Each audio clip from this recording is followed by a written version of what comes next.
Una Torres inguardabile nel primo tempo, più aggressiva ma non incisiva nel secondo, esce sconfitta dall'Acquedotto 4-1 al cospetto di un Cassino in piena corsa playoff. Atteggiamento sbagliato dai rossoblù sin dalle prime fasi di gioco, ma anche tanta confusione per una squadra che deve cercare punti salvezza, soprattutto sul proprio campo. Al secondo minuto Carcione su punizione mette i brividi a Cancelli, che respinge il pallone che gli rimbalza di fronte. Rossoblù che hanno un'accelerazione all'ottavo con Spinola che fa tutto bene ma non trova la porta con un rasoterra debole e impreciso.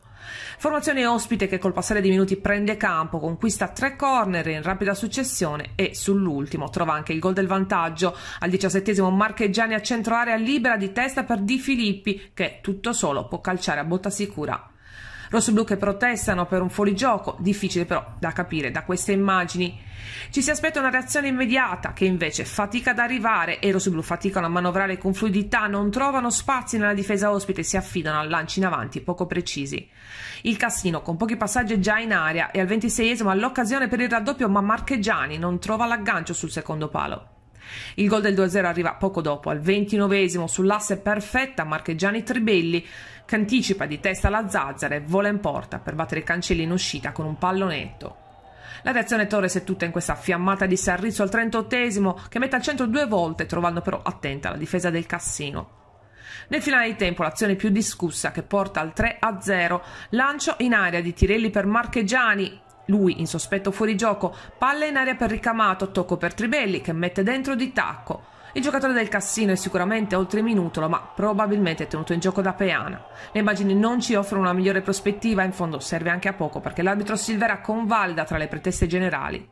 Si va all'intervallo come pugili suonati. Nella ripresa Mister Sanna inserisce De Martis al rientro dopo un lunghissimo infortunio e Saba al posto di Piriottu e Spinola. Il cambio dà maggior brio ad un attacco fino a quel momento sostenuto solo da Camilli e Sarrizzu, sebbene quest'ultimo poco sfruttato nelle sue sgroppate solite sulla fascia. Al 10° è proprio Saba a conquistare un calcio di punizione dal limite ed è De Martis a trovare la traiettoria vincente per l'1-3. La carica del gol sortisce l'effetto di far spingere i rossoblù in avanti, ma manca sempre di pericolosità la formazione di casa. Mister Sanna mette dentro anche Salata per la zazzera al 29esimo. Un minuto dopo Sarrizzu sfiora il palo su conclusione dal limite. Al 31esimo l'occasione per cambiare o provare a farlo, l'inerzia della gara arriva con il rigore concesso per atterramento di Camilli in area. È lui a ricaricarsi della battuta, ma Palombi intuisce e para. Si spengono così le seppur residue speranze di rimonta. Nel recupero un rigore concesso al Cassino, Marchegiani lo trasforma per il 4-1 finale. Silenzio stampa a fine gara e d'altronde le parole ora servono a pochissimo. Nonostante la delusione si deve guardare ancora la classifica, sempre corta, sempre migliorabile, ma bisogna vincere e per farlo bisogna giocare molto meglio di così, già a partire da domenica prossima contro il Latina.